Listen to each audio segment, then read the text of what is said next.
Shedeur Sanders. Yeah. Listen, man, long time coming for our guy Shedeur. It's been. I like to call this the Shedeur Stimulus Package for the Cleveland Browns. 6 months ago, Shedeur falling to the fifth round. Yeah. The the I guess I told you so moment for the anti Dion people. And now he's throwing for 364 yards against the Tennessee Titans. And I get it. Yeah, I know they're 1-11 or whatever they are. But I, listen, he was great. You can't. Mm-hmm. The Browns need something positive to latch onto. Mm-hmm. Deshaun Watson, $172 million dead cap hit. Mm-hmm. He's currently rehabbing from his second Achilles tear. The Browns are starting Shedeur, not just because of Spark, but they honestly just can't afford to do anything else. Like the Dylan Gabriel thing's not working, Yeah. and the team is clearly more motivated when Shedeur's playing. The fans are clearly more into it when Shedeur's playing. And Kevin Stefanski, I don't want to say that you hate Shedeur. I'm not going to say you're a Shedeur hater. You've just been displaying the characteristics that of a Shedeur hater. And now you're backed into a corner because if Shedeur plays well for the rest of the season, you're going to look like a fucking asshole. And then if he plays bad, people are going to say you set the kid up to fail. So Stefanski's not in a good spot either. I'm not of the mind that I think Stefanski's a good coach. I don't think he is. I think he's a good play caller. I think he's a good coordinator. He's just one of those guys. I never saw what people saw in Kevin Stefanski. But what are your thoughts of Shedeur Sanders starting the rest of the season? He's got to.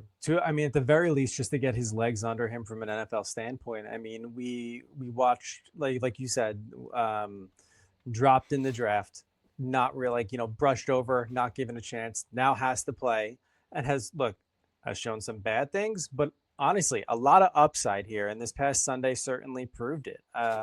He can throw the long ball, he can make plays. You just want to make sure that you can continue to build around it. And this is honestly what the Browns need. It's, to your point, they're in the hole with Deshaun Watson. They need a good young quarterback to build around. And at the end of the day, what more do you want? He's comes from a football family. He is a competitor through and through. He's a media dream. He's never in the news for anything bad. And when he is, he's apologetic for it. And he takes the time to right the wrong, correct the mistakes. And more than anything, Jerm, we sat here and talked on this podcast about this, like the day after he was drafted. He's going to put in work. He's going out to Cleveland. He's going to the camps. He's interacting with the community. This is who you want to build your franchise around. And I don't know why there has been so much resistance. I think large in part because a lot of individuals just have a dislike for his father, which is completely unfair to him. But what are your other options here? That's my other argument. You have a quarterback showing so much potential, and yet individuals still have an issue with it. It's like, well, who would you rather go with?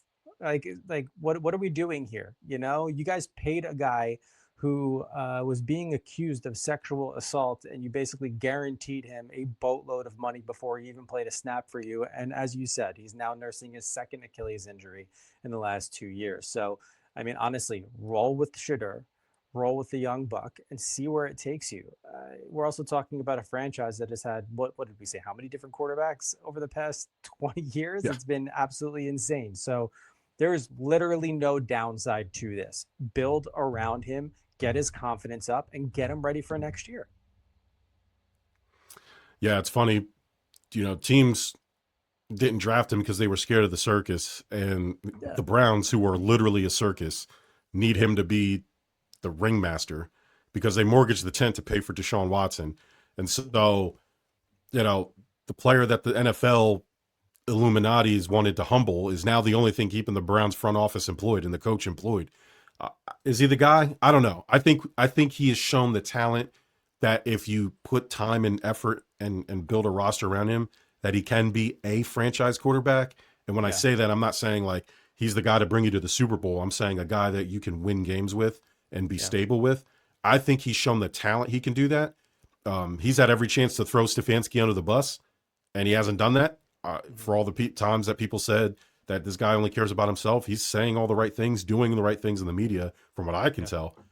So The Browns just let it ride, man. Go with Shedeur. What do you like you said, how many quarterbacks have they had? You get the sad jersey that has like 36 names on it. Yeah. Like you have nothing to lose. Like Yeah. put your effort into Shedeur. Don't hedge your bet. That's what I don't want them to do. Just go and see where it takes you, man. Like and it might be great.